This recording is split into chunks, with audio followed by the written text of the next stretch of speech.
I got blocked by my boss's girlfriend. She screamed over the phone, as a female subordinate. Can't you have some boundaries? Trying to seduce your boss after work hours? But I had contracts worth tens of millions expiring the next day. When I tried calling again, my number was blocked too. The boss was unreachable, and the company wasn't responding. Early the next morning, the boss showed up at my doorstep with the company seal. Yawning, I said, "Boss, as a grown man, shouldn't you have some boundaries? Isn't it inappropriate to show up at your female subordinate's home first thing in the morning?" While reporting the final contract terms to the boss, the office door cracked open slightly. Wendy Sue, the boss's girlfriend, peeked in, her expression visibly stiffening when she saw me. Her eyes were red, her voice trembling with tears as she cautiously asked, "Lin Chuan, am I interrupting your work?" My hand, resting on the contract, paused.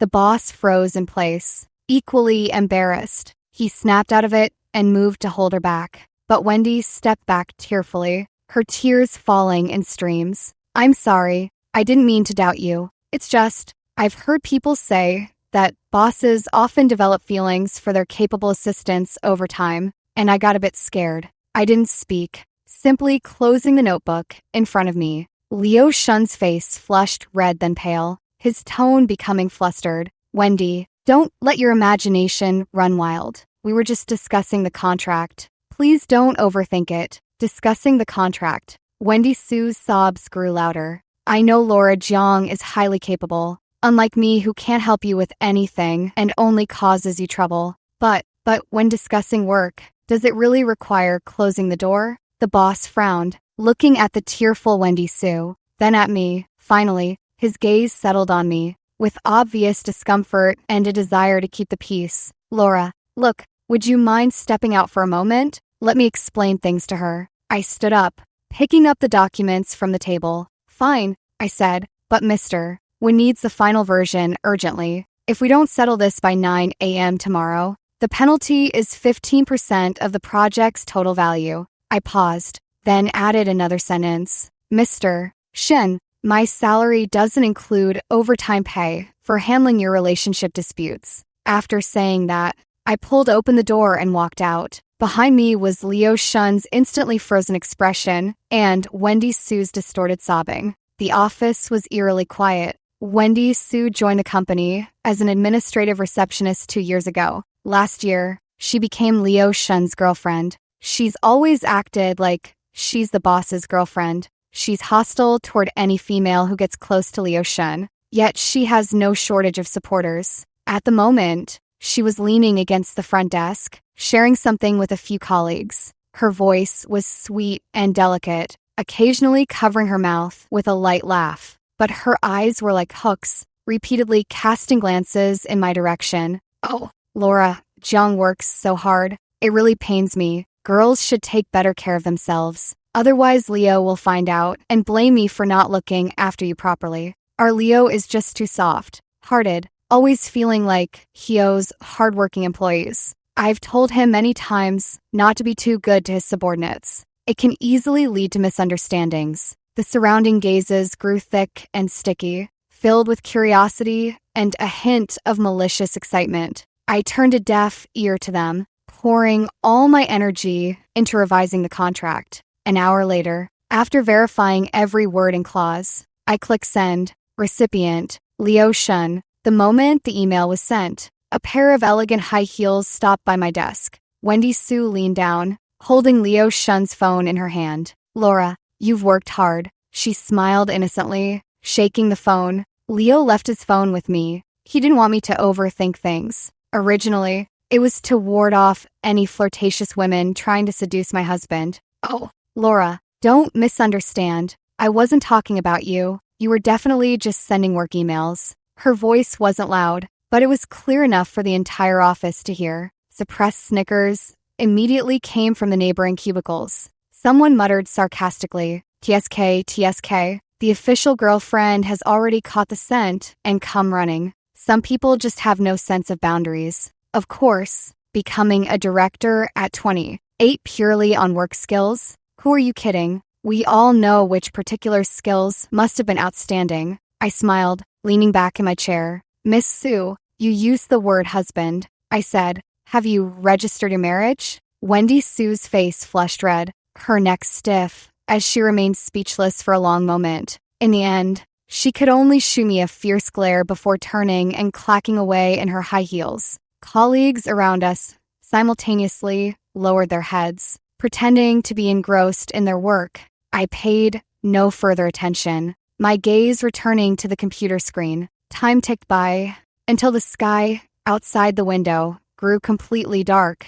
The office emptied out completely, yet Leo Shun's office remained firmly closed. The company's seal I needed never appeared. At 8 in the evening, I dialed Leo Shun's number. Hello? Suppressing the urgency in my heart. Miss Sue, please put Mr. Shun on the phone. There's an urgent contract that requires his attention. A light chuckle came from the other end of the line. Oh, Director Jiang, still looking for men to discuss work this late? Our Linchuan is already asleep. I tightened my grip on the phone, my voice turning 3 degrees colder. This contract involves tens of millions in business. Tomorrow at 9 a.m. is the final deadline. The company can't afford the penalty fees. What a pity, but work is never ending, and health comes first. I can't bear to wake him up now. Director Jiang, you're so capable. I'm sure you can handle this yourself, right? After saying this, she directly hung up the phone. I immediately redialed, but the receiver only delivered a cold automated message. The number you have dialed is busy. I tried again, only to hear the same voice. I had been blocked. I switched to WeChat and sent a message to Leo Shun. Mr. Shin, Mr. When's contract expires tomorrow at 9 a.m. The company cannot afford the penalty fees. Please call back immediately to stamp the contract. A red exclamation mark popped up. The other party has enabled friend verification. You are not yet her friend. Perfect. I picked up the office phone and called several other company executives. The vice president's phone rang twice before being disconnected. Immediately after, a text message came through. Laura, it's not that I don't want to help you, but you know the relationship between Mr. Shun and Wendy Sue. It's just not appropriate for me to call him right now. Is it? The finance director did answer, his voice slurred. Laura, don't worry. It's just, Mr. Shun is currently, well, Wendy is really upset right now. No matter how important the contract is, it can't compare to Mr. Shun's family matters, right? Just wait. We'll talk about it tomorrow. Tomorrow, okay? Mr. Lee, I interrupted him. After 9 o'clock tomorrow morning, we'll be discussing how to compensate for over $10 million in breach of contract penalties. There was instant silence on the other end of the line, followed by a dry laugh. I'll try to think of something, and then nothing more came of it. With no other options left, I opened the company's internal work group chat. I composed a message and sent it to everyone. Urgent notice to all members. The multi-million-dollar project contract with one corporation must be stamped by 9 a.m. tomorrow, or we will face massive penalties for breach of contract. Currently unable to reach Mr. Shen. Colleagues with any information, please assist. This concerns the company's survival. The group chat fell into dead silence. A few seconds later, Leo Shun's profile picture appeared, but the voice that spoke carried Wendy Sue's tone. At Sister Laura Jiang, I know you mean well for the company, but Linchuan really isn't feeling well today and needs rest. Sending such messages in the group so late at night will only worry everyone. And this multi-million-dollar contract. I've never heard Linchuan mention it before. Sister,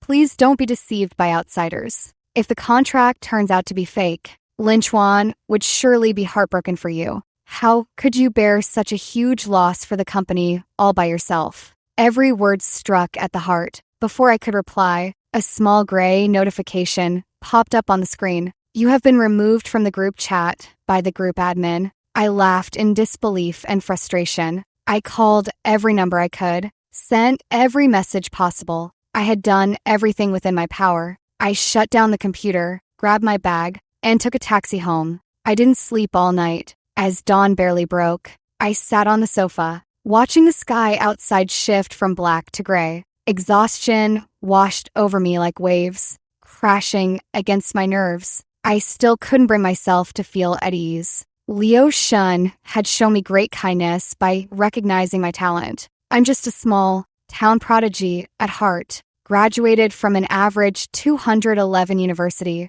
with no family background to speak of. After graduation, I was turned down by countless companies and interviews. Back then, only Liu Shun took me in and gave me a chance. He trusted me and promoted me all the way up. Although he can be indecisive at times, he's a good leader. Just then, the doorbell suddenly went wild, ringing frantically. I shuffled over in my slippers. It was Liu Shun and Wendy Su. I pulled the door open. Liu Shun looked frantic, his hair a mess, gripping the company's seal tightly in his hand. Laura, the contract. How's the contract? Quick, I'll stamp it right now. His voice was urgent as he tried to push past me to get inside. Wendy Su hid behind him, her eyes darting around, avoiding my gaze. The arrogance she had shown over the phone last night had completely vanished. Seeing them in such a disheveled and ridiculous state, I laughed. Boss. I leaned sideways to block the doorway, my voice quiet but icy.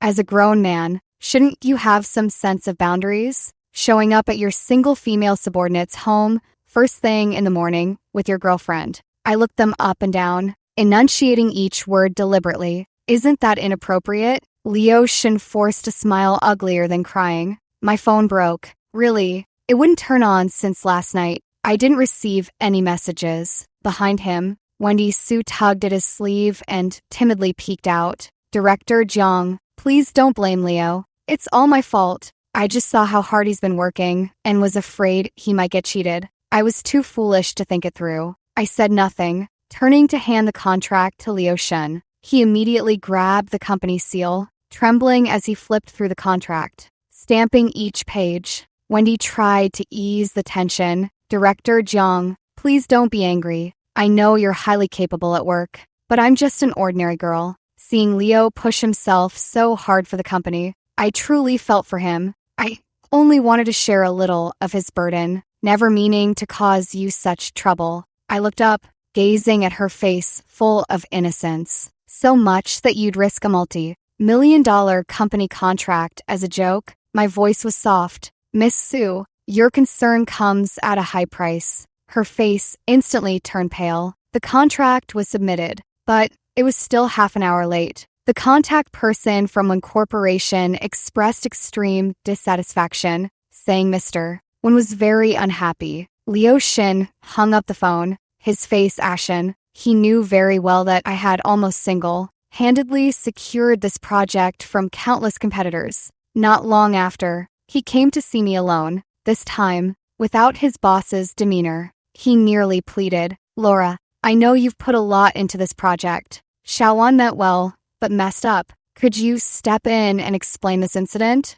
I looked at him and retorted, explain what? How your girlfriend nearly bankrupted the company over personal feelings, or how you, as the boss, allowed her to ruin everything? He was left speechless. Seeing Liu Shun's troubled expression, I sighed and finally nodded. I can handle the communication, but you must guarantee that Wendy Su will no longer interfere with any normal company operations. He was about to agree when Wendy Su rushed in from outside. Leo, don't trouble yourself for my sake. Director Jiang is so capable. She definitely wouldn't refuse to help you. It's all my fault. I just love you too much. Leo, since Mr. When trusts Director Jiang so much, he probably wouldn't make things difficult for her, right? Wendy Su kept glancing in my direction. I looked at Liu Shun, waiting for his decision. He sighed, looking somewhat troubled as he glanced at me. Laura, you see, what's done is done,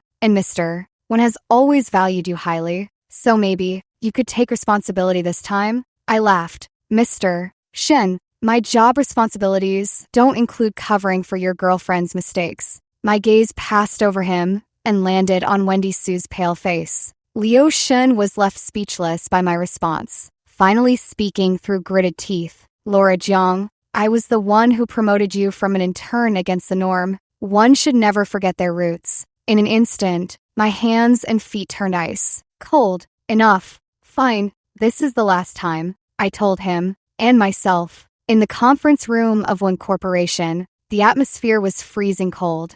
I didn't explain the reason for my lateness, only submitted a new supplementary agreement, promising to advance the final delivery date by a week, and willing to sign a gamble clause for it. Mr. Warren won, a man nearing 40. His sharp gaze scrutinized me for a long time. Then he said, "Don't let it happen again." I let out a long sigh of relief. Before leaving Mr. Wen's office, he spoke again. "It's your professionalism that deserves this second chance, not Apex advertising." I gave a slight nod and walked out the door. After this incident, Wendy Sue quieted down for a week, staying quietly at the front desk without stepping out half a step. Leo Shin also compensated me with a sufficient project bonus. It wasn't until the Monday project meeting, while I was presenting the new promotion plan to the client, Wendy Sue barged in directly once again. "Seeing you've been in this meeting for so long, you must be tired.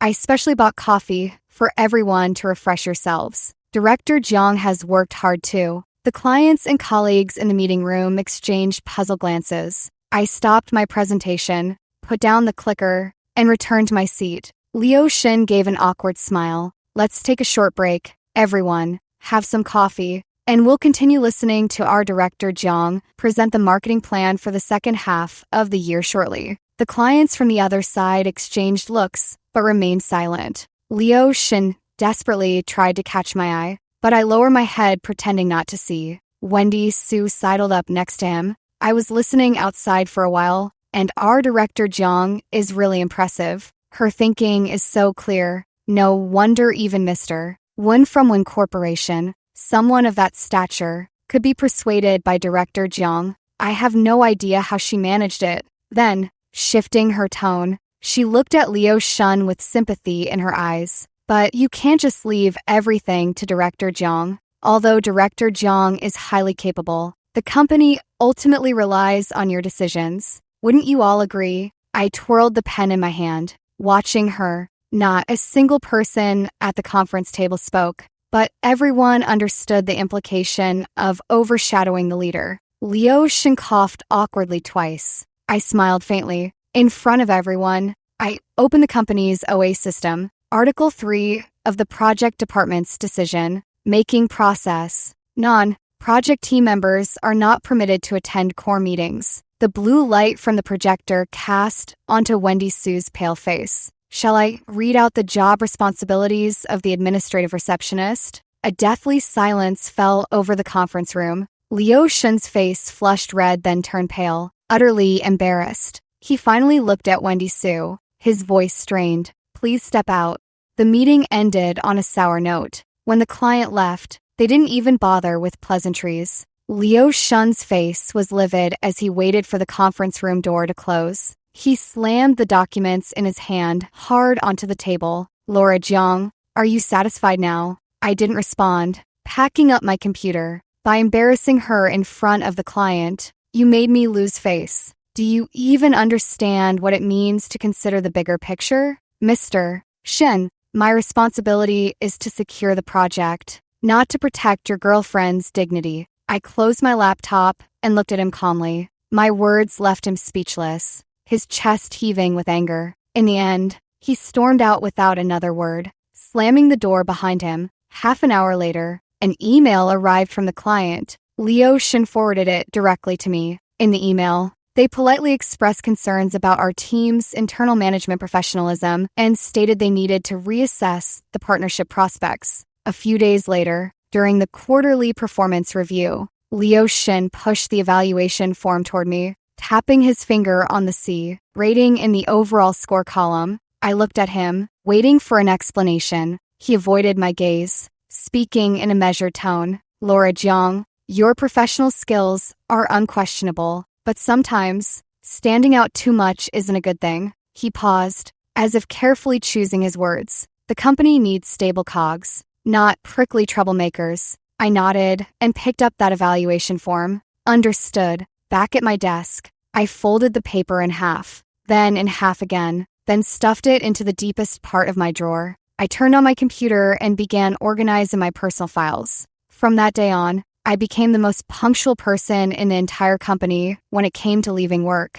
At exactly 6 o'clock, I'd shut down my computer, grab my bag, and leave. When colleagues called out to me, I'd only reply, "It's quitting time." At 9 o'clock that night, the project group chat exploded. Leo Shun's calls came one after another. I set my phone to silent and tossed it on the sofa. The next day, Leo Shun stood before my desk with a dark expression. "Laura Jiang, why didn't you answer your phone last night? Don't you know there was an emergency with the project?" I turned on my computer and replied in a flat tone, "Mr. Shen, as you said, it was 9 o'clock last night. That was after work hours." He looked as if he'd heard some unbelievable fairy tale. "Can't you handle work matters after hours? You weren't like this before. My performance rating is a C."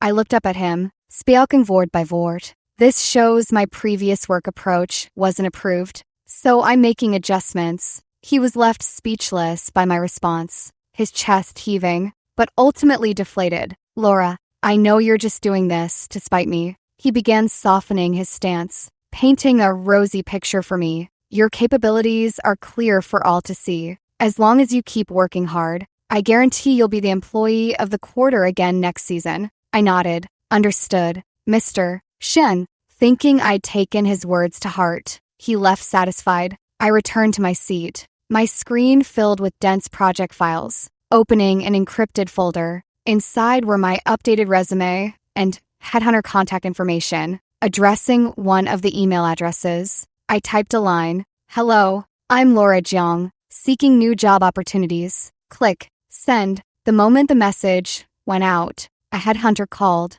submitted a leave request through OA, but the system rejected it. I had no choice but to go directly to Leo Shun. His office door was slightly ajar, and, seeing me approach, he waved me in. I pushed the door open and entered. He was irritably staring at the computer screen. "What is it?" I applied for annual leave, and you rejected it. I got straight to the point. He leaned back in his chair, crossing his arms over his chest. "The project is so critical right now. Everyone's working overtime. What do you need leave for? Labor law states that I have the right to take annual leave." I looked at him, speaking calmly. He rubbed his temples in frustration. "Laura Jiang, you weren't like this before." He frowned. "If the project runs into trouble, will you take responsibility?" I looked at him, my tone unwavering. "Mr. Shen, I expect you to respect the labor law. Moreover, I haven't taken a single day off in over a year and 4 months." His face flushed red instantly. "Laura Jiang, you," he stammered you repeatedly, unable to form a complete word. I turned and left the office. Behind me, his suppressed roar echoed. "Laura Jiang, don't you regret this?" Back at my desk, my phone kept vibrating incessantly. Over a dozen notifications popped up on the screen in quick succession. "You have been removed from the group chat core project team by the administrator. You have been removed from the group chat company main group by the administrator." One after another, efficiently executed like a predetermined program, phone in hand. I walked back into Leo Shen's office. He didn't look up, as if he'd been waiting for me. "Mr. Shen, may I ask what this means?" I held up my phone to show him. "You're fired, Laura Jiang." He lifted his gaze, his face showing vindictive satisfaction. I nodded. "Fine, according to the contract. N+1 severance." He scoffed. "You seriously violated company rules, abandoned your post without permission, and still want N+1? Not a single cent." I applied for annual leave. "There's a record in the system, recognized by the labor law." I stated calmly. "Your unilateral termination of the contract is illegal." He suddenly stood up, his finger almost poking my face. "The company is in chaos because of your project, and you dare mention the labor law?" I didn't say anything more. Turning around and returning to my workstation, opening my computer, I compiled all my overtime records from recent years, project communication emails, and chat logs with Leo Shun, then encrypted and uploaded them to the cloud. Over the next few days, all the resumes I sent out sank without a trace. Occasionally, I received a few responses and scheduled interviews, only to have them cancel the day before with the excuse that the position had already been filled by a more suitable candidate. Even the headhunter who had previously arranged to meet me called, saying, "Laura, I'm sorry, but let's cancel our scheduled meeting." I asked, "Why?" After a long silence, the other person sent a message. "Rumors are spreading in the industry that you betrayed the company, taking project secrets with you when you jumped ship." The phone line went dead with a busy tone. I gripped my phone, my knuckles turning white. Liu Shen was determined to cut off all my escape routes. Just when I thought my world had shrunk to four walls, my phone suddenly vibrated. It was an unfamiliar local number. I swiped to answer, my voice hoarse. "Hello." A few seconds later, a steady male voice spoke. "Miss Jiang, I'm Warren Wun." My back instantly stiffened, almost thinking it was an auditory hallucination. I gripped the phone tightly, not making a sound. "I heard about what happened at your former company." I closed my eyes, feeling a chill in my heart. "But I trust my judgment." My eyes snapped open. "Our strategic development department needs someone resilient and professional like you." His voice came through the receiver, clear and resolute. "MS. Jiang, would you be interested in coming for an interview?" Outside the window, the night was deep, with countless lights shining, none of them for me. But at that moment, I seemed to see a glimmer of light. Not charity, but recognition. I clutched the phone, my knuckles cracking, struggling to keep my voice from trembling. Yes, a single word, spoken with almost all my strength. Warren, when offered me the position of Senior Director of Strategic Development, reporting directly to him. On my first day, he gave me a major assignment, a comprehensive evaluation of our partnership with Apex Advertising. I understood. This knife was a gift from Warren Wun to me. News spread faster than the wind. The first time I stepped through the doors of Apex Advertising as the client, Liu Shun was waiting at the entrance with all the company executives. Wendy Su was among the crowd. Her expression remained as haughty as ever. Liu Shun rushed forward in quick steps, bowing at a humble angle. "General Manager Jiang, welcome. We're honored by your guidance." He extended his hand, leaving it hanging in the air. I didn't take it, my gaze passing over him to rest on Wendy Su's face for a second before returning to him. My tone flat, no need for formalities. "Mr. Shen, this is just routine business." In the conference room, I naturally took the main seat. The Apex Advertising staff sat on either side, all sitting stiffly upright, even breathing cautiously. Liu Shen maintained an ingratiating smile throughout the presentation. With every flip of the PPT slide, he would steal a glance at me, trying to decipher something from my expression. Midway through, the conference room door was pushed open. Wendy Su entered carrying coffee. "Everyone, I prepared coffee for you all." I didn't touch the coffee, just looked up at Liu Shen. "Mr. Shen, when corporation meetings start allowing unrelated personnel to enter?" Liu Shen's smile froze on his face, then turned into the anger of someone whose scheme had been exposed. He turned sharply and snapped at Wendy Su. "Get out. Who told you to come in here?" Wendy Su's eyes instantly reddened. Then she shot me a fierce glare before retreating in embarrassment. The preliminary assessment report's conclusion contained only one line. "Internal management is chaotic. Core talent is severely depleted. Contract renewal not recommended." After I sent the report to Warren Wun, he replied with just 3 words. "Understood." That same evening, I received a call from Liu Shen. He invited me to dinner at an extremely private club. In the private room, only the two of us were present. He had lost his daytime composure, personally pouring tea for me with an extremely humble attitude. "Laura, for old time's sake, give me another chance. You know, Chuanqing is my life's work." I picked up my teacup without speaking. The steam blurred his anxious face. He grew more frantic, leaning forward. "Just say yes, and name your terms. Come back to the company. The VP position is yours. Or whatever you need from me regarding Wun Corporation. I'll fully cooperate." Before his words faded, the private room door was flung open violently. Wendy Su rushed in, her eyes red, rimmed, pointing at my nose and starting to yell. "Laura Jiang, have you no shame? He's already gone, and you're still seducing my husband." Liu Shun's previously anxious face instantly turned pale. I set down my teacup and looked up at Liu Shun. Mr. Shen, as the ancient said, one must first put their own house in order before engaging in external affairs. I paused briefly. My gaze swept over the tearful Wendy Sue behind him. I think you should first cultivate yourself and regulate your family before discussing matters of conquering the world. The color instantly drained from his face, leaving him frozen in place, ashen-faced. Before leaving the tea room, I added one more thing. By the way, Mr. Shen, it seems you haven't given me my N+1 severance pay yet. Before I even stepped out of the tea room, my phone buzzed with a bank transfer notification, a substantial amount. Not too much,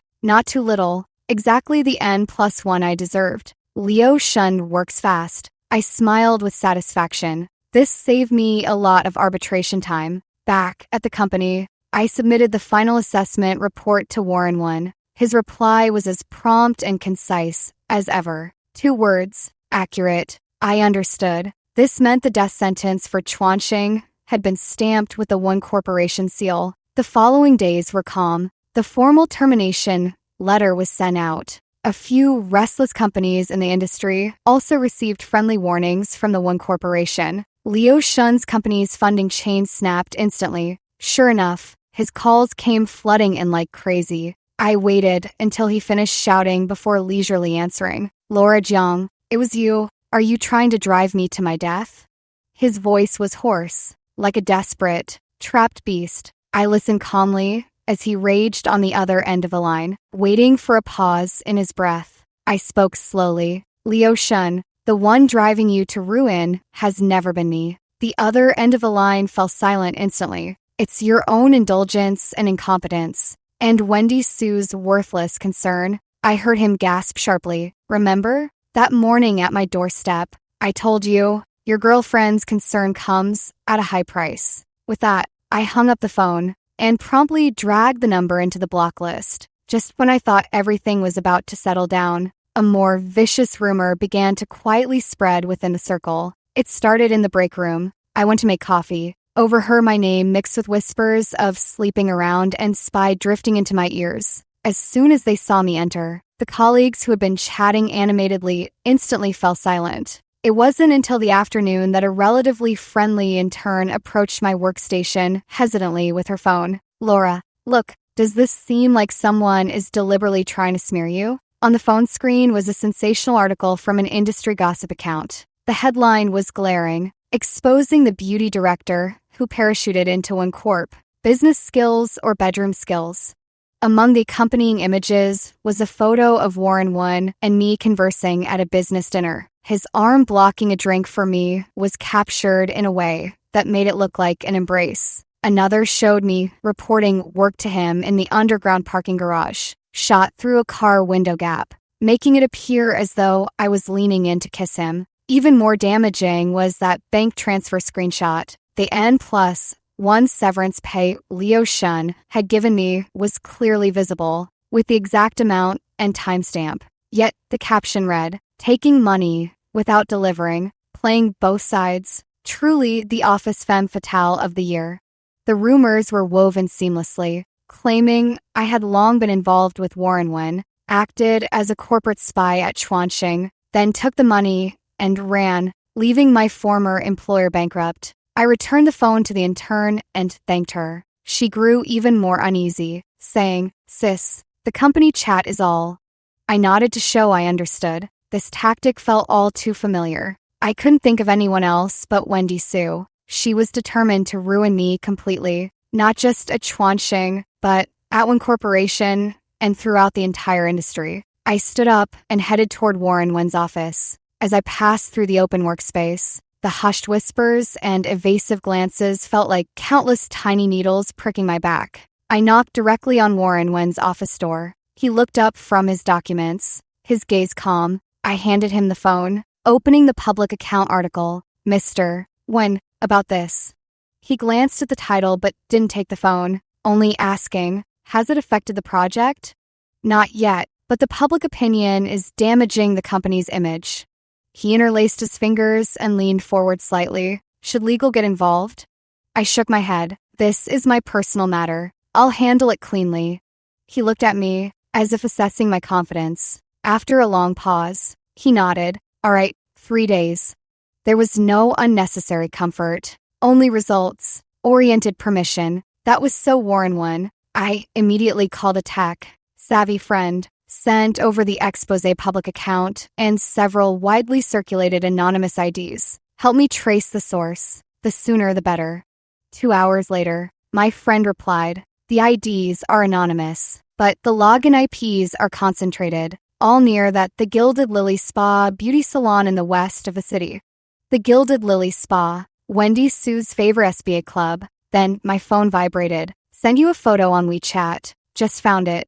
I opened it to see several high-definition photos. Under the dim lights of the nightclub, Wendy Sue was pressed against a balding man, laughing flirtatiously as she held a glass to his lips. The man's hand rested on her short skirt, just above her hips. I heard she's looking for a new sugar daddy and has set her sights on this Mr. Wong. His wife is notoriously fierce and is hunting for the mistress everywhere. I stared at Wendy Sue's face in the photo. She really has no standards. I saved the photo. At the same time, I opened my banking app to check the transaction records. I took a screenshot of the N+1 compensation payment from Chuanqing, clearly attaching the official termination contract terms. Then, I sent a message to a former colleague still working at Chuanqing. 5 minutes later, several surveillance videos arrived in my email. In the videos, Wendy was hysterical in the office, throwing documents at the project manager's face simply because he didn't address her as Mrs. Shen. There were also complete screenshot records of her impersonating Liu Shen's account in the work group, distorting facts and slandering me. I compiled all the materials, along with the intimate photos of Wendy and Mr. Wong, into a long image. Then, I posted it to all my personal social media accounts, with the caption, "Judge for yourself." The effect was faster than I expected. In less than 3 hours, public opinion completely reversed. The viral post that had been smearing me was deleted by its own publisher, replaced by a new article. Annual workplace villainess Wendy Sue, calling others monsters while covered in fluff.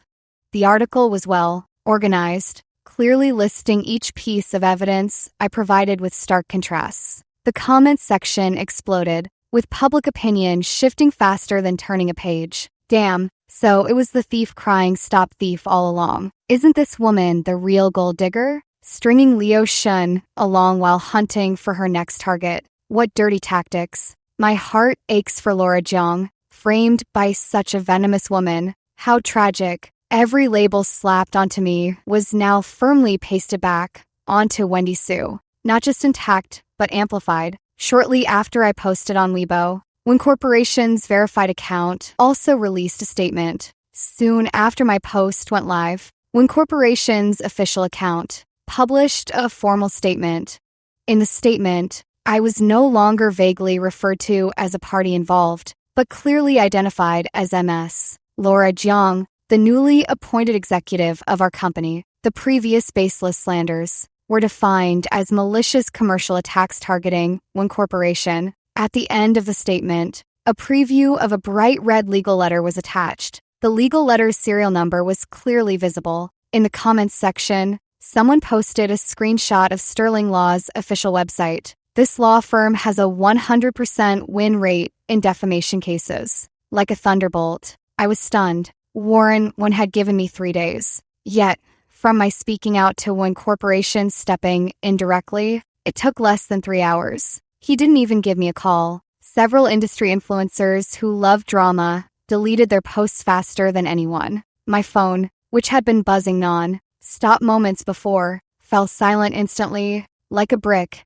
This was no longer just clarification. It was a declaration. Warren One was using the full weight of One Corporation to build a firewall around me. A wall of absolute power that no rumor or slander could penetrate. Gazing at the pitch black night outside the window, I felt for the first time the startling control Warren One wielded beneath his calm exterior. I turned off my phone, and the room fell into silence. Warren One's approach wasn't just handing me a knife, but rather giving me an entire arsenal. As I was thinking this, that former colleague's WeChat message popped up again. Holy crap. Like, yeah, look quick. Another huge scandal. Attached was a short video. The video wasn't long, but it was clear enough. At the entrance of a Michelin-starred restaurant, Wendy Sue was holding onto Mr. Wong's arm, smiling with triumphant delight. The next second, a woman in a Chanel suit rushed out with several burly men.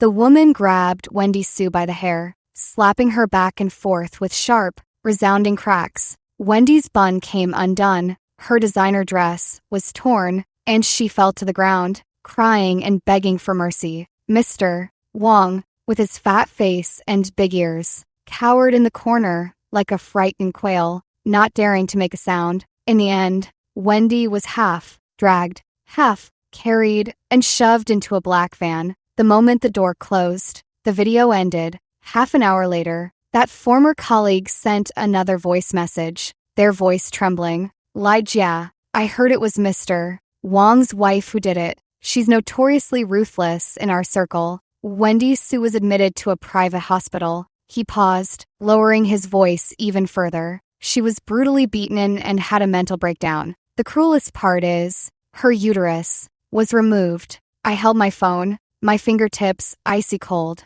The only asset Wendy Sue had used to climb up was liquidated in the most definitive physical way. The price was devastating, but in a sense, she got exactly what she asked for. After that night, all news of Wendy Sue vanished from my world. A month later, Leo Shun's company officially announced bankruptcy liquidation. He is burdened with massive debts and has been placed on a list of discredited persons subject to enforcement. All his properties and cars were auctioned off by law. A few months later, that same former colleague sent me a highly pixelated photo. Lied, yeah, guess who this is? In the photo, a man in a yellowed white shirt was squatting on the curb, smoking. Wendy, don't let your imagination run wild. We were just discussing the contract. Please don't overthink it. He was emaciated beyond recognition, with sunken eyes and greasy hair clumped in strands. It was Leo Shun. A former colleague mentioned that someone had seen him renting a small storefront there, making a living by writing tender documents, earning no more than a few hundred a day. I heard he had once frantically searched for Wendy Sue. After finding the hospital and learning of her fate, he completely fell apart. I deleted the photo. His life seemed to constantly revolve around a cycle of being controlled by women and losing control. Now, it had finally come to an end. A year later, I was officially promoted to vice president of the One Group, thanks to the West City Cultural Tourism Project. Warren would only CC all senior executives in an internal email, with no grand ceremony. This suited his style, and it suited mine as well. My office was moved to the top floor, separated from his by only a frosted glass wall. The intercom rang. It was Warren 1, meeting in 20 minutes. I gazed out the window at the bustling city below, a flowing tapestry of stars. I was no longer that small town prodigy desperate to prove myself. I was the rule itself. Understood. 20 minutes later, I crossed the threshold beneath my feet and appeared punctually in the conference room.